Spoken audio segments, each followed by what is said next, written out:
All right. All right. Welcome, Kings and Queens. We're back. We are talking all things Diddy today, the Diddy federal trial, y'all. We are in week 3. And let me tell you something. I am here in New York. I am covering the trial as I promised you all that I would. And it's a completely different experience in person versus just kind of following it from home virtually and or online. I took so many copious notes today, and I have to keep it real with y'all. It's what, listen, we're going to talk. I have to keep it real. I'm going to share some of the things that were discovered in the courtroom today, the testimonies that were shared. I'm going to give you my real thoughts, my real opinion. I'm also going to I'm going to keep it real. We have a lot of notes. I'm going to talk a little bit about Diddy. I'm going to talk about the jury. I'm going to talk about the defense. So today I'm going to be primarily focused on the defense, how they delivered their cross-examination strategy. And also I'm going to talk about Mia. Y'all, they hammered away at Mia. They chipped away at her credibility. And I'm going to say, if I have to be honest, I feel like it was an epic fail today for her. I'm sorry. And if I'm feeling that way, I can only imagine what was going through the minds of the jury. And she just really had a hard time on the stand today. And before we jump in, let me just say, New York is an entirely different vibe. It's a lot going on. People are extremely passionate about this trial. You have people that have taken a hard stance about whether they feel like he's guilty or not. You have people that have taken a hard stance about he should be prosecuted to the full extent of the law.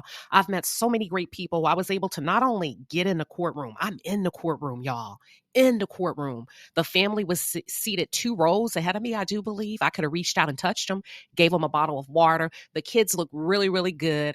I'm gonna keep it real. That's all I can explain to you. And I hope you all are coming with an open mind. We're going to jump right into it.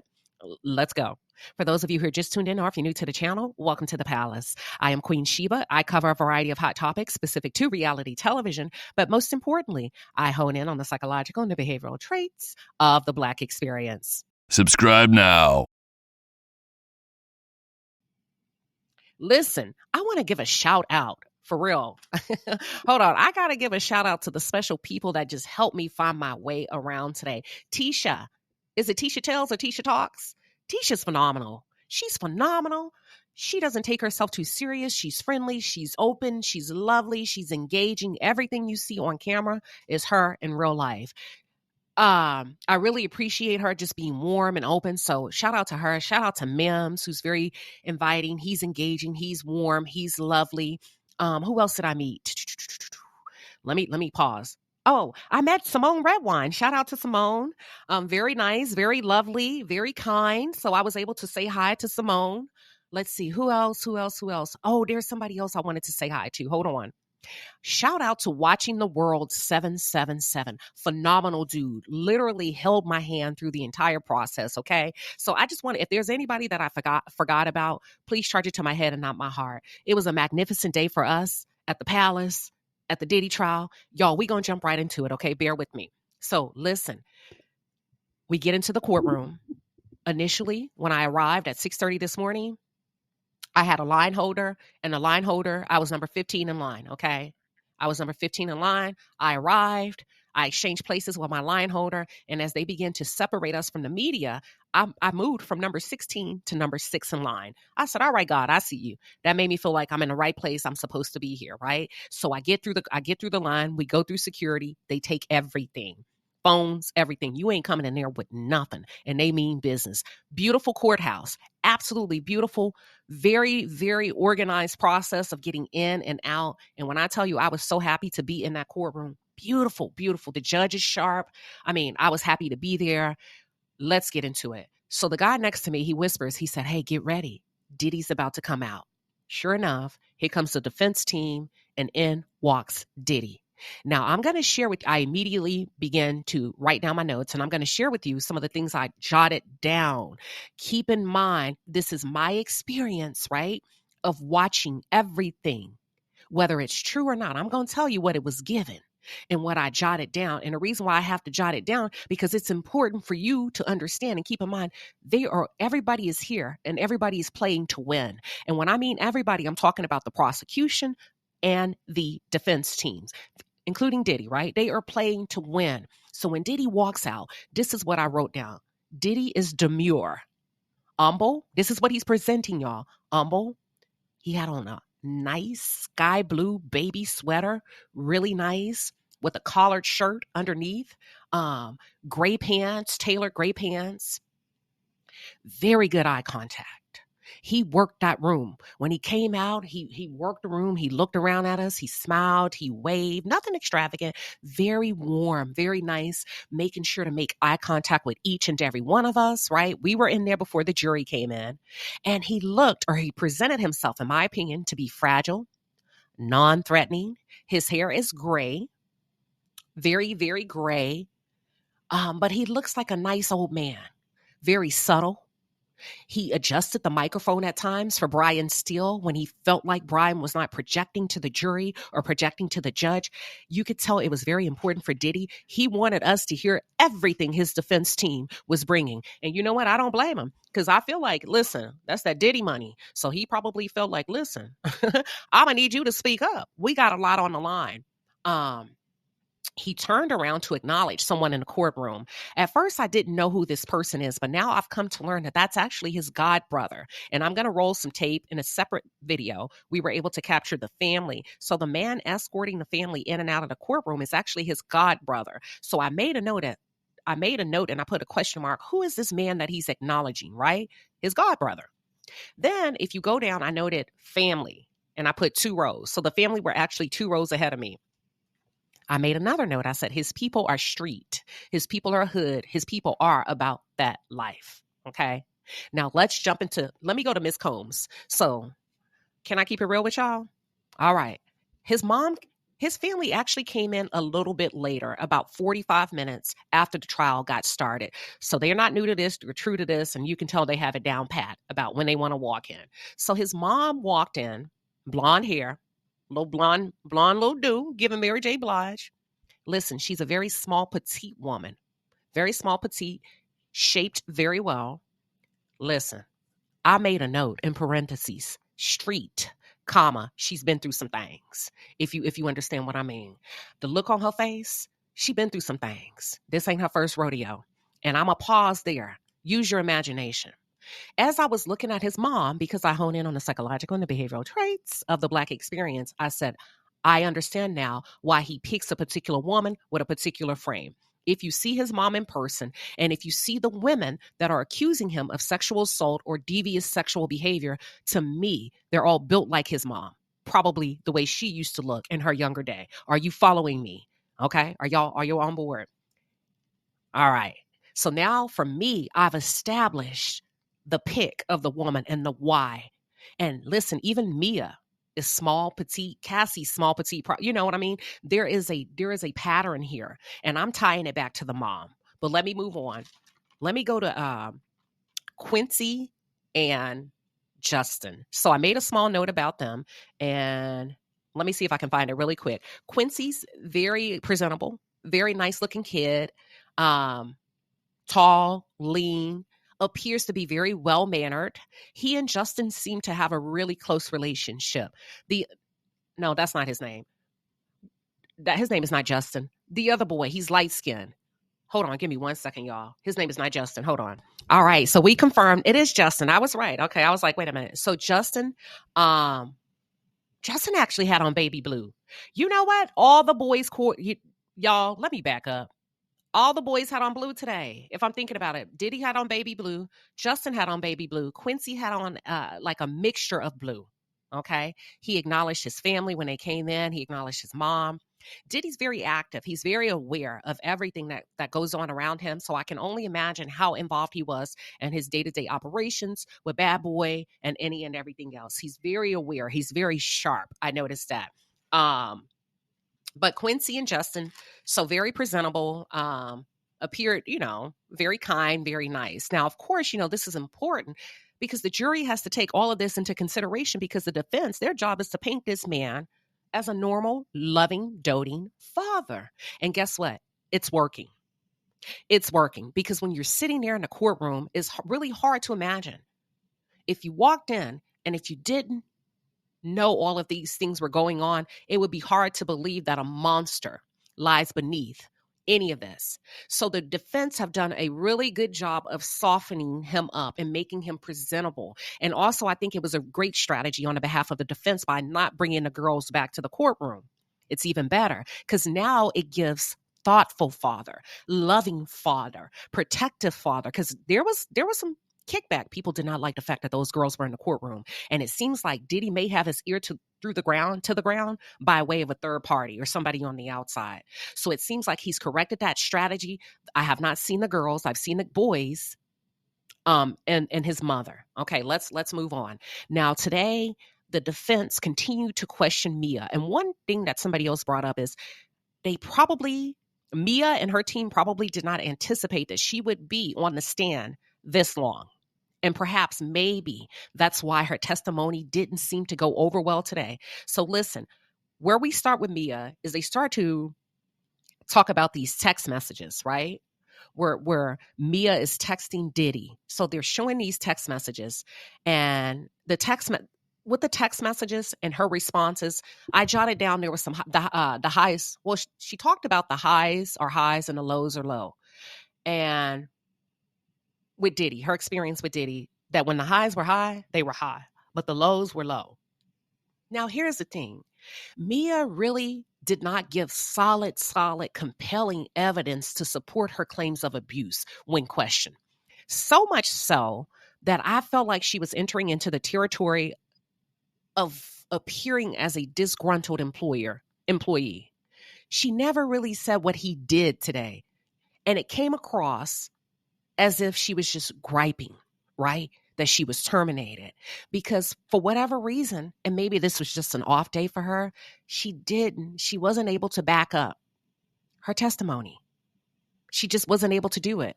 And that was kind of heartbreaking for me because I needed to hear more. I needed to hear more. I needed to see more. And another thing that Mia did, and I'm not sure if it's strategy or if it's really her personality, y'all, she never looked up. She kept her head down the entire time while talking. That's horrible. The jurors need to see you. They need to feel you. They need to connect with you in some way. And I feel like when you deny them that on a human level, especially women are very nurturing creatures. And the fact that she could not look up, either you're severely damaged or you're lying. And I'm not sure how well that's going to go across with the jury. So at one point, the defense and the prosecution went back and forth about the video, the video in the Intercontinental Hotel. And the defense, they did not want that video to be shown yet again to the jury. They felt like, listen, it's been altered. They didn't want the jury to see the video. There's no need for them to see an altered video. The judge said, why? They kept saying it's altered. The speed isn't real. It's like 30 times the speed. It's been sped up. He really wasn't running that fast, Your Honor. And once we show that video, we're just making them relive the incident with Cassie over and over and over and over and over again. Whereas the prosecution side, they were arguing that there's various aspects of the video, right? Whether it's altered or unaltered. And it's important for the jury, for them to be able to pause the video and give the jury a deeper understanding of sex trafficking. This is what was actually taking place in this hotel. You see, at this point, she was doing this because of that. And at this point, he came out the room because of this. So they wanted to paint a picture of what was occurring in real time. And that was their argument. Now, Eddie Garcia came out and he pleaded the fifth. He did not want to testify, and he wanted to rely on the Fifth Amendment. Well, guess what? The prosecution basically said, listen, whether you want to talk or not, you're going to have to talk because we just gave you immunity. So I have to see what that's going to be about maybe tomorrow. He did take the stand, and he did corroborate and say that he was subpoenaed to testify, and he didn't want to testify. Okay, but it sounds like the prosecution has other things in mind for him. Now, I know there's been some rumors floating around about the jury and all the black jury have been dismissed. That's not true. There's black people on the jury. There's white people on the jury. There's women on the jury. There's Latinos on the jury. There's older people on the jury. They have a very diverse group of jurors. Now, one thing I noted is that I couldn't read the jury today. Okay, I couldn't read them. And I made a note that he just may get off because the jury, and when I was watching them and I'm watching them listen to the testimony, some of them didn't seem too polished. That's a problem. When we talking street, some of them seem like fans to me. One girl was sitting up there chewing gum. And you got to be careful with those jurors because the ones that appear to be fans, and what I'm saying, very happy to be there, very happy appear to be around Puff Daddy, P. Diddy. I don't know how this is going to go, but I just remember writing, he may get off. But if it's up to the jury and if they don't do something quick and fast and really come in with some solid testimonies, I don't know. This could go either way. So give me 1 second.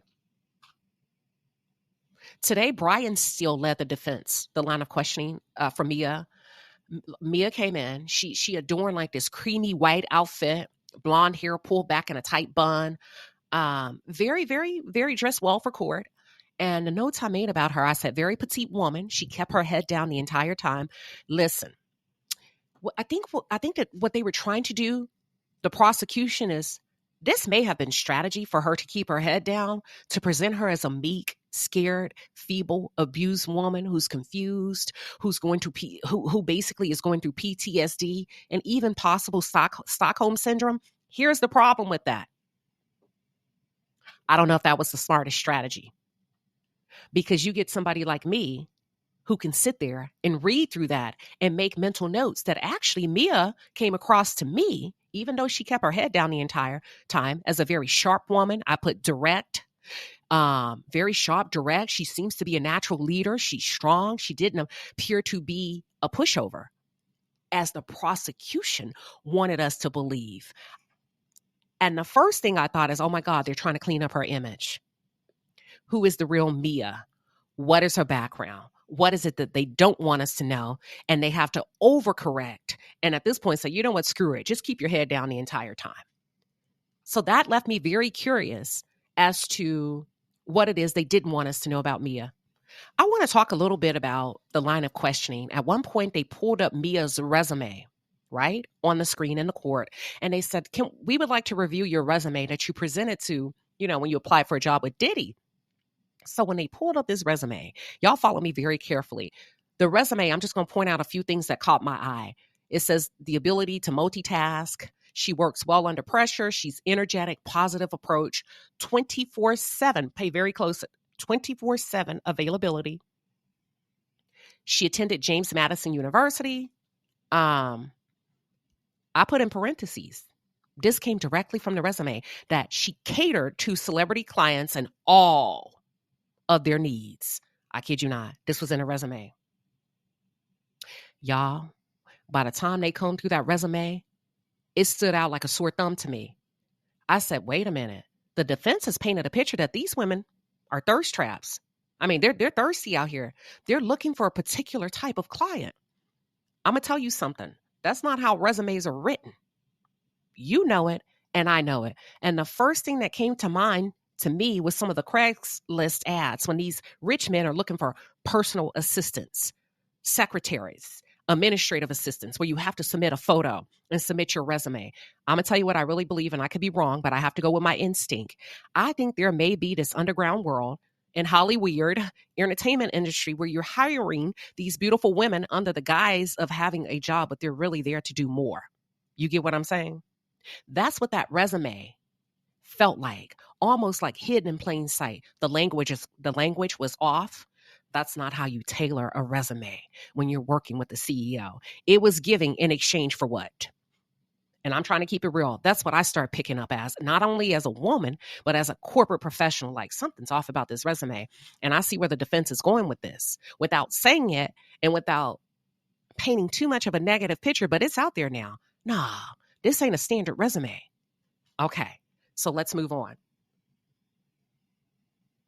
She also stated on the resume that she provided around the clock needs for all of her clients, her celebrity clients, including personal and professional services. And she even linked or listed one of her previous clients as a Mike Myers.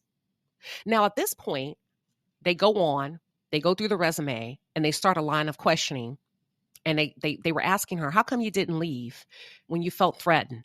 And they got on the story about a vacation. And part of Mia's previous testimony, I do believe, before I arrived last week, she said that her passport was being held against her will. right? And she was out of town. Maybe Diddy wasn't like very nice to her. And she couldn't leave when she felt threatened because her passport was being held against her will. Why did they bring up the resume and point it back to her previous experiences? That part of her job was collecting everybody's passports when they do go on vacation. So they said, they caught her in a lie, y'all. They caught her in a lie because they said, is it not standard to collect everybody's passport? She said, yeah. Well, okay. But you're presenting it as if he only had your passport. The assistants collects everybody's documents. They collect everybody's things. And what I'm guessing is when they fly into these like global, these international places, you probably have one person that handles all of the travel arrangements, the visa, the immigration, and all of that. And they show everybody passports. So that was one lie I feel like they caught her in, unfortunately. Okay. The defense actually in that moment painted her as a very dominant woman. She's not fragile. Basically is what they were leaning. She's not fragile. This is an act. Not only that, take a look at her resume. She's dominant. She's a leader. She's independent. She's no pushover. She's worked with this client, that client. And you don't get those kind of jobs being a fragile, docile woman who's scared to look up and not make eye contact. So they were able to kind of like, what's the word I'm looking for? They were able to disrupt that shit. Basically, they were just like, you're not going to come in here playing with us. You none of that. Actually, you're the opposite of that. Look at your resume. You are a leader. You are a go-getter. You are that girl. You are that boss bee. And they didn't say that, but I'm just giving you, just just some idea of what was happening. So they move on to her professional skills, and she said she worked well under pressure. Well, listen, that's important. I completely understand where Brian Steele was going with this, because here's the thing. You work well under pressure. You've worked for millionaires, billionaires, gazillionaires, and you work well under pressure 24/7, around the clock, extreme loyalty. You do this, you do that, and today you can't even look up under pressure. Y'all, testifying under oath is pressure. And I feel like the defense did a really good job of tying back what she do into a living to show this is an act, y'all. This woman works well under pressure. There's no reason she should have her head down looking at the floor all day. This is a boss lady, right? This is a woman who's in charge of all of the assistants, right? So they go on and they say in her resume, and they pointed out how her words were, she promises her clients extreme confidentiality and loyalty. Y'all, does this not sound like some type of Craigslist operation? To me, it does, right? So I start picking up on it. And I'm like, what are we dealing with here? Maybe this is just a lifestyle for these people, all of them. And I'm not just talking about the Diddy. I'm talking about all of them, the rappers, the actors, and they hire a particular type of woman to be able to have access to her. You get what I'm saying? 24/7, extreme confidentiality and loyalty. So then the attorney, Brian Steele, the defense asked Mia if she recognized the text that she sent to Diddy.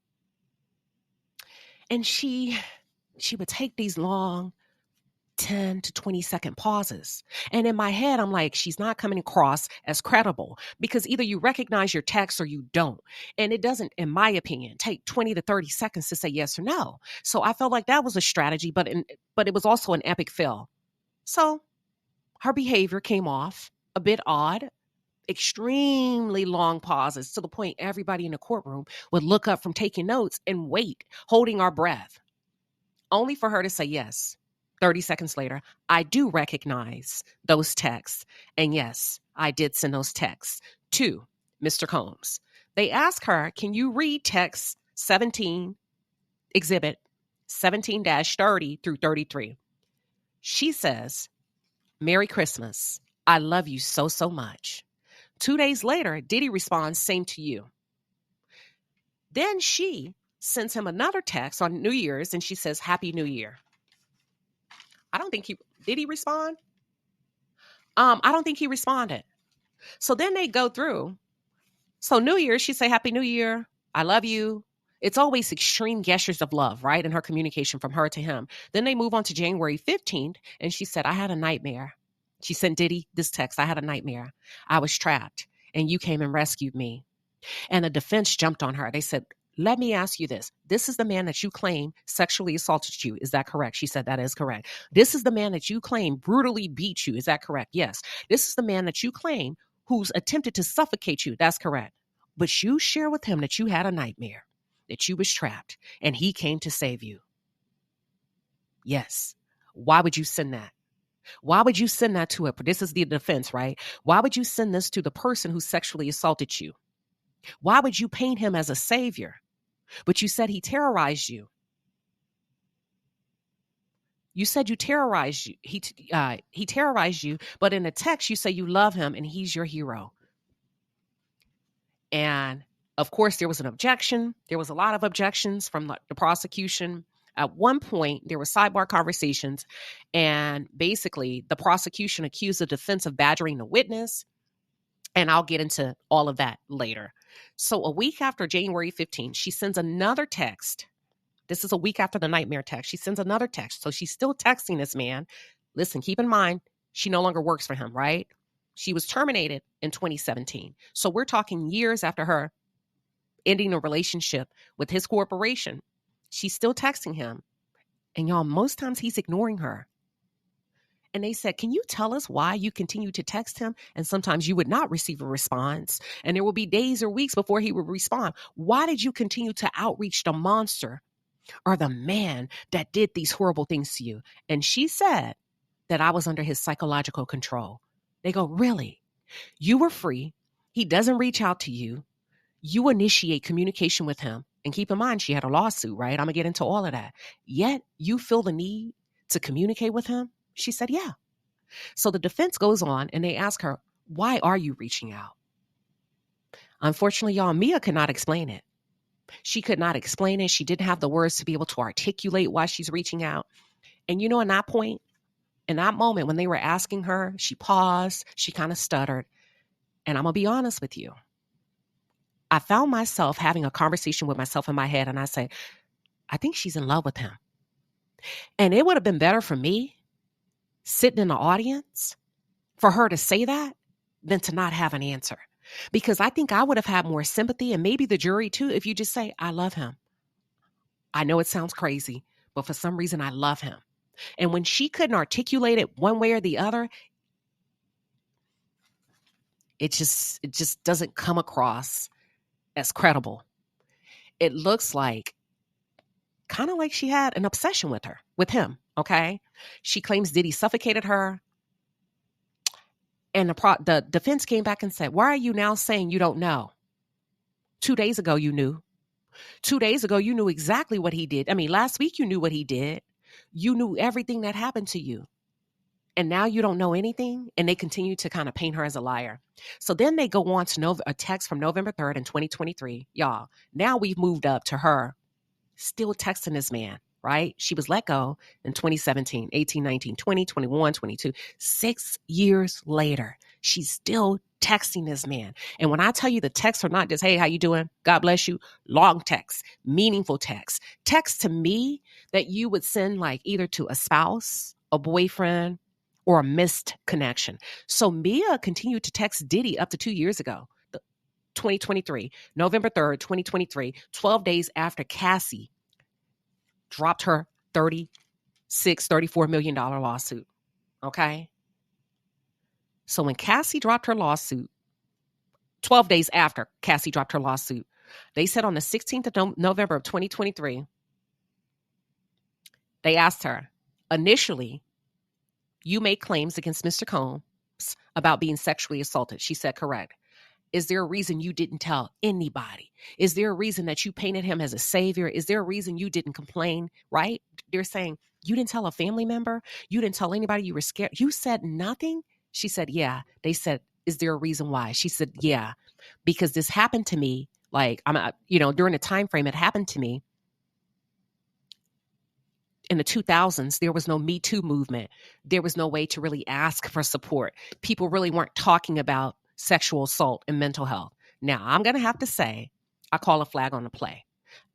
There probably was not a Me Too movement, but there were places, like we weren't back in the Stone days. Does that make sense? So if you're thinking, 2010, 2013, 14, 15, 16, 17. Yeah, there's a lot of resources. There's a lot of places. There's a lot of therapy. Even if you didn't want to share with a family member, I don't know. Technology was out there, but the way Mia presented it is as if she had nowhere to go. Technology was not as sophisticated as it is today. There was no support for women. And Mia, I'm sorry, I'm not sure if that was the right way to go with that, because that's really not true, if I have to be honest. So give me 1 second. Hold on. So the defense tells her, okay, 2023, 12 days after Cassie dropped her lawsuit, and by dropped, I mean made it public, like, you gonna pay me, you still texted this man, right? Yeah. Cassie's your sister. You said Cassie's like a sister to you. Yes. You're still in communication with Cassie, right? Yes. And now Cassie has made it known about the horrible things that he's done to her, correct? She said that's correct. Yet you feel the need to text him and communicate with him? Yes. So now in 2023, the defense said, now you are aware that there are support groups like Me Too. She said, yes. Y'all. The defense says, because 6 years before that, you said you didn't say anything because there were no support groups for women. There was nowhere for women to go to get the help that they need. That's what you're implying. But once you learned about Cassie, did you advise or tell Cassie about what you're saying Diddy did to you? Her response was absolutely not. He said, why not? Why not? And she really couldn't explain, right? She really couldn't explain her reason for not sharing it with Cassie. What the defense was able to do in that moment, this is what I believe. I believe what they were able to do in that moment is they made a very sophisticated move. And they made it appear as if this woman was sleeping with Diddy behind Cassie's back. Behind Cassie's back. Because at one point she said Diddy had threatened to tell Cassie that they slept together. But she's saying that he sexually assaulted her. And the defense said, if that's true, and you were scared to tell, and the moment he told you, I'm going to tell Cassie, how come you didn't say, yeah, let's go for it? And as a matter of fact, not only are we going to tell Cassie, we're going to tell everybody what you did to me. We're going to tell the world what you did to me. They said, is there a reason you didn't say yes? That's right. Let's go tell. This is wrong what you did. Not only am I going to tell Cassie, I'm going to tell everybody. How come you were afraid of him telling Cassie? And that's what I mean when I say they did a really good job of putting a big question mark in the courtroom. Is this really sexual assault? Or did you have a secret relationship with this man behind Cassie's back, and you were afraid that if Cassie found out that you were sleeping with her boyfriend, then there would be trouble? Y'all, it's a lot. Pause for a second, okay? So with this line of questioning, was it badgering? I'm going to just say the defense did what they came to do. I mean, that's their job, is to protect this house like Under Armour, right? So they're doing their job. Was it harsh? I'm going to just say they came to do their job, right? And they ripped holes in Mia's credibility. They hammered at her. The questions were direct, and when he did not, when I say he, I'm referring to Brian Still, when he did not get the answer he wanted, he made sure to spin the block and come back. She seemed, by the time they got done with her, she seemed like she was pursuing Diddy. She wanted Diddy. The text messages were, hey, love, you should watch Love on Netflix. Another text message was, hey, I'm just reaching out. 3 years, y'all. She's been separated from the corporation, right? Now, she left in 2017. She was terminated for whatever reason. And you know the sad part about all of this? She couldn't even tell us why or explain why she was fired. That's crazy to me. That's crazy to me. She didn't have a lot of emotion, right? She couldn't even explain why she was fired today. She really didn't articulate that very well. So they give this huge timeline between 17, 18, 19, 20, 21, 22, 23. 6 years this woman kept reaching out. So at the 3-year span, 3 years have passed, right, in 2020, she sends him a text message. She says, my heart is broken. I love you. I love you. She mentioned that she had some videos. She was going through her computer. She saw some videos. She just wanted to reach out and tell him, about the fun times. Another one, she was like, I'm thinking of you. Another time she sent him a text message. It said, life is fucking insane. I'm thinking of you. I love you with all my heart. Diddy finally responded. He said, I love it. I'm glad you're well. Working on documentary. Send footage. Y'all, what are your thoughts? She continued to text him sporadically. Sometimes it would be 1 a.m. in the morning. She, like I said, she couldn't really give a straight answer regarding her separation or her termination from the company. Basically, the defense had enough, and Brian Steele looked at her and pretty much called her a liar on the stand. Basically, lined out, you are not a victim of sexual assault because it never really happened, did it? Y'all, when I tell you, baby, now them people told us not to make a facial expression. Queen Sheba forgot. Baby, when I tell you I grabbed my neck, I was like, girl, you better calm down before these people put you out of here. That man told you if you make any expression to the jury, you're going to be put out. But honey, he basically called her a bold-faced liar to her face. There's another text they go over. She says, I love you. I remember good times. I remember drinking 1942. I remember Interscope. I'm just reminiscing. And then they go into something where she says she felt bamboozled by Dre, I do believe. And then Diddy, y'all, in the middle of that, he starts shaking his head strong, a big no, basically letting the jury know and all of us that she was not being honest. Now, I don't know if he was supposed to do that, but he did. So they continue to talk about the Me Too movement. And I feel like somewhere she contradicted her earlier testimony on there being no support in the 2000s. I talked about that. We also talked about how Diddy threatened to tell Cassie that they had a sexual encounter. Okay. And for some reason, now let me ask you this. As a victim, I want to ask you, what are your thoughts? Is it that maybe she didn't want Cassie to know because Cassie would not have believed her? Or maybe she didn't want Cassie to know because they really were sleeping together. What comes to mind for you? There's no right or wrong answer. Put it in the chat for me. I want to see what y'all are putting out there. So the defense shift and they ask her, do you feel like you have a moral obligation? Why do you want to share this? Why now? All the years you've never, ever said that this man did anything to you that related to sexual assault, physical abuse, or any of this stuff you're now talking about. Why you decided to lawyer up now? Because you've already sued him. And let me tell you what they say. When I tell you, baby, they dropped a bomb. They said, you left the company in March of 2017, correct? Correct. And you sued him for $10 million. When I tell you the court, we said, nobody knew that. We didn't know how much, right? Because when you think about settlements, normally that information is not disclosed. Now, we know she got a payout of $200K, but we did not know I did not know the initial ask was $10 million. And honey, when I tell you a hush fell over that courtroom, there was an objection, and he had to change the word from sue to mediation. So she left the company in March of 2017. The mediation ended in October of 2017. She was asking for $10 million. In mediation, there was no mention of sexual assault. He asked her. She said, that's correct. He said, you mean to tell me you sued him for $10 million, and when your attorney asked you why, you never thought to say, he raped me, he beat me, he choked me, he suffocated me. You never thought that would be helpful? And you didn't tell? She said, no, I didn't. He says, okay. You never mentioned anything about misconduct, improper touching, coercion, physical abuse, etc. No, I didn't. Y'all see what they did there? And he said, it's because it didn't happen. Baby, he set that courtroom on fire. So at the end of the day, even though she sued for $10 million, seems like the total payout was about $400K, but her take home was $200K. I explained that, I think, a little bit earlier this morning. So then after all of this, she sent him yet another text, and it said, hey, Puffy, I'm thinking about you forever. I'm thinking about you forever.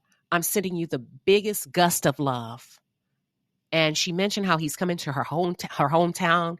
She's really excited about seeing him and how he's going to make a great impact in her hometown for Beach Week.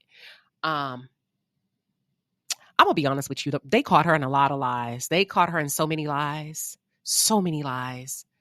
She put, I want to see you. I can't wait to see you. But however, my grandma just died. And they said, okay, let me ask you this again.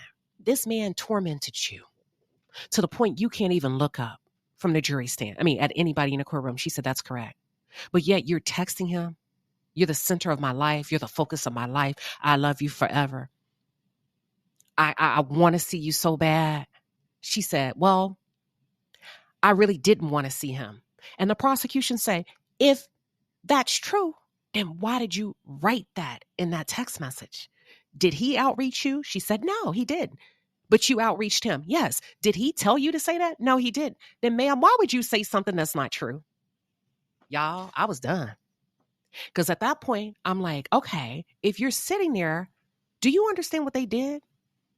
They basically created, like for us, and laid it out, and probably to the jury, this woman can't be trusted. Here she is texting things and said, I'm lying. Then how do we know when you were telling the truth versus when you're lying?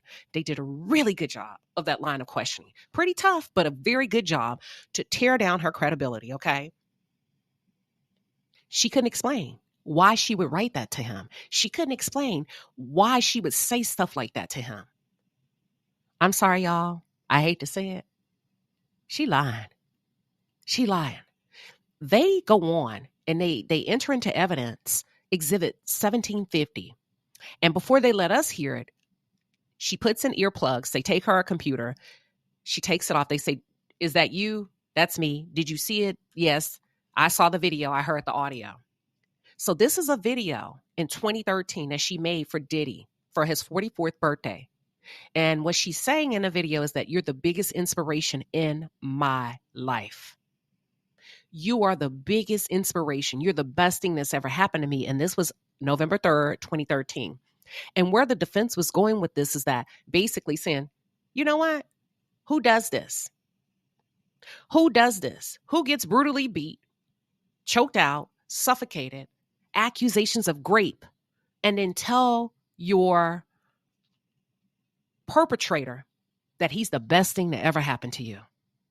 Y'all, I'm sorry. At that point, I had to take a break. It was a lot. It was way too much, even for me.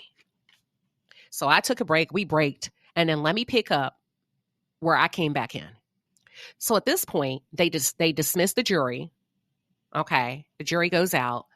We're still in there. They're still having court. The prosecution brings up a point to the judge. And basically what the prosecution shared with the judge is like, listen, we don't agree with the defense's aggressive style of cross-examination. We feel like it's witness harassment, it's giving intimidation, it's giving prejudice, it's adding, he's adding his viewpoint. He's not asking direct questions. He's inserting his opinion. And that's what we're not here for that. Either you have a question, it needs to be straightforward, or you don't. But your opinion should not go and land in front of the witness.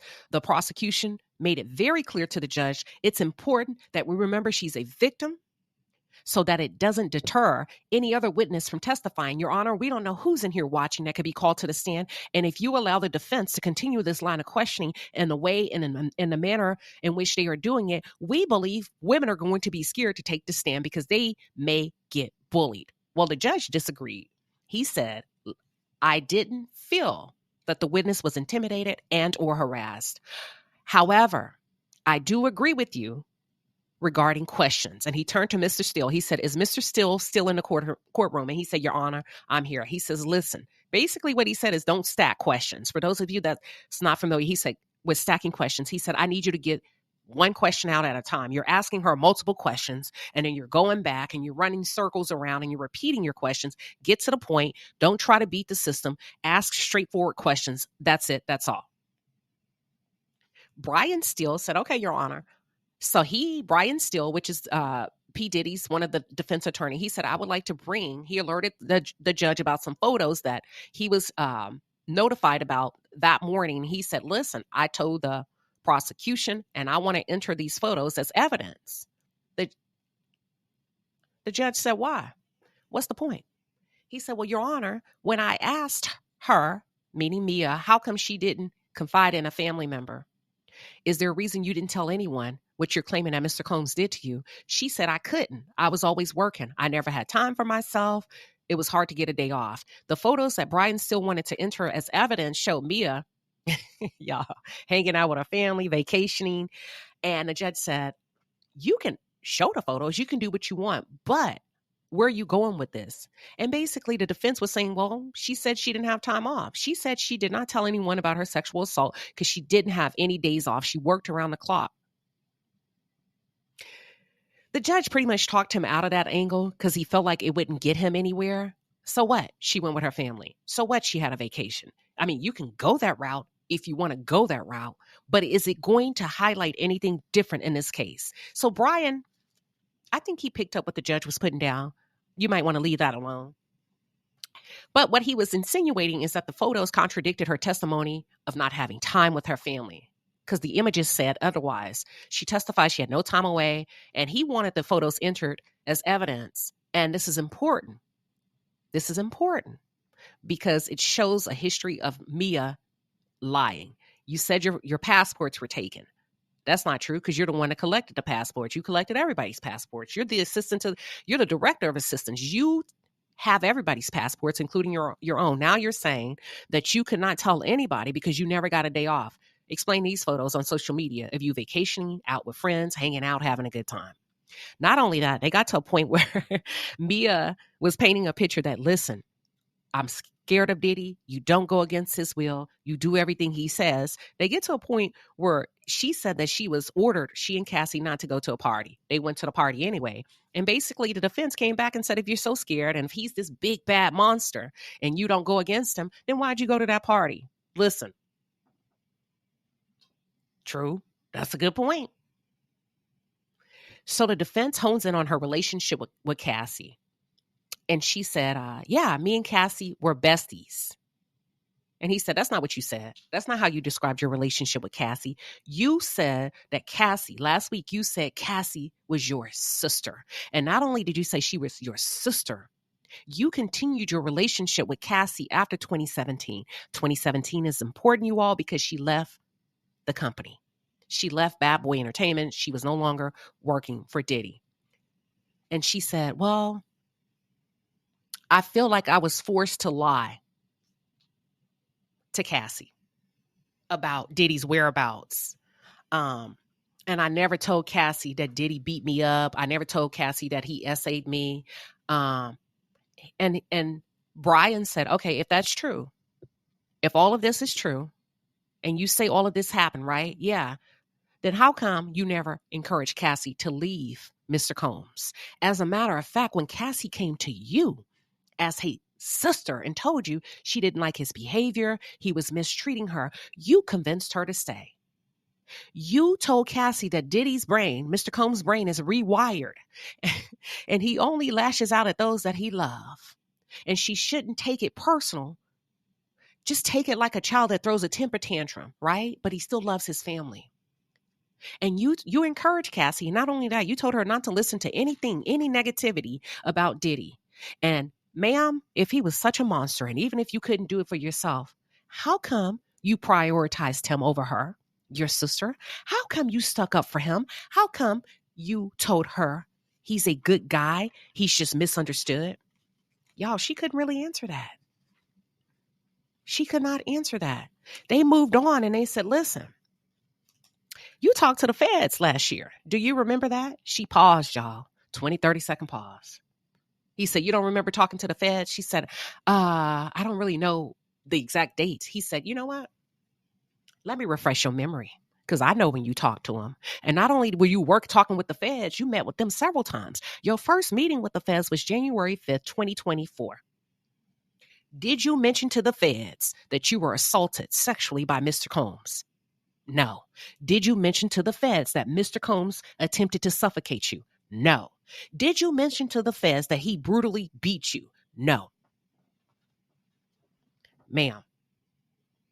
No, I didn't. And that was your first meeting with the feds? Yes. You went back to the feds 3 days later. Did you tell them then? Well, that's when I did share with them. I'm not sure if it's 3 days later. So all of a sudden, something changed your mind to go back and say, hey, excuse me, by the way, I know I ain't say nothing the first time, but you know what? I just remembered. He hit me too. He essayed me too. She said she couldn't remember. She said she don't remember her conversation with the feds. She don't remember what all they talked about. And at one point, I do believe the prosecution later on asked her, can you tell us why you were talking or working with the feds?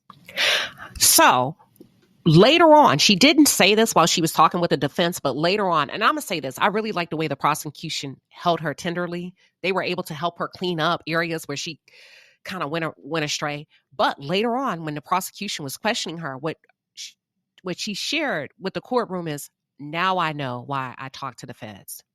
I wasn't upfront with the feds at first because I didn't understand that what was happening to me, or what I claimed was happening to me, was actually wrong. And that's why I'm asking y'all, do you believe he essayed her, or do you believe she consensually entered into a sexual relationship with her employer and the feds are operating on a moral clause of, hey, even if you consented, it's still wrong for your boss to sleep with you because that is an imbalance, a proper imbalance of power, right? He has control over you. That's what I'm asking y'all. Is this more of a moral issue, or is this a crime that has occurred? And she said she didn't say anything to the feds at first because she didn't understand that it was wrong. And meeting with them again and again, it was once, watch this, y'all. Then she understood. They were able to get her to see that she was a victim. She was a victim. I'm not saying she was or not. I'm just saying she said she didn't consider herself, or she made it seem like she didn't consider herself a victim until after she spoke with the feds a few times. Okay? Give me 1 second. So what I'll do is I'll come back a little bit later and I'll give you a part 2, but this is part 1 of my day 1. And then we're going to come back and finish a part 2. Let's take the conversation to the chat. What are your thoughts?